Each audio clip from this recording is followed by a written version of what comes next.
ഞാനിവിടെ പറയാൻ ആഗ്രഹിക്കുന്ന കാര്യം, മുസ്ലിങ്ങളായിട്ട് മുസ്ലിം വിരോധം ഈ ക്രൈസ്തവ സമൂഹത്തിൽ വർദ്ധിച്ചു വരുന്ന പോലെ എനിക്ക് തോന്നിയിട്ടുണ്ട്. മെത്രാന്മാർ ലവ് ജിഹാദുണ്ട് എന്നൊക്കെ പറയുക, പിന്തുണ കൊടുക്കുന്ന പ്രതീതിയാണുണ്ടായത്. ലവ് ജിഹാദിനെ കുറിച്ച് കാസ ശക്തമായ ആൻറ്റി മുസ്ലിം വികാരത്തിൻ്റെ ഒരു സംഘടനയാണത്. ആ സംഘടന പറയുന്നത് തന്നെ മെത്രാന്മാരും പറയുക.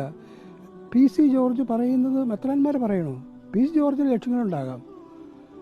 ഇവിടെ നമ്മൾ ഇത് ഇങ്ങനെ ഇല്ല എന്ന് സംഘടിതമായ ഒരു പദ്ധതി, ഒരു ആസൂത്രിത പദ്ധതി മുസ്ലിങ്ങളുടെ ഇടയിൽ ഇല്ല എന്ന് NIA പോലുള്ള ഗവൺമെൻറ് ഒരു എസൻസും കണ്ടിട്ടില്ല. അങ്ങനെയുള്ളപ്പോൾ കോമൺ സെൻസിന് വിരുദ്ധമായി ഒരു കാര്യം പറയുമ്പോൾ അത് വർഗീയതയാകാണ്, വർഗീയമായ ചേരുതിരിവാകാണ്. അത് പാടില്ല.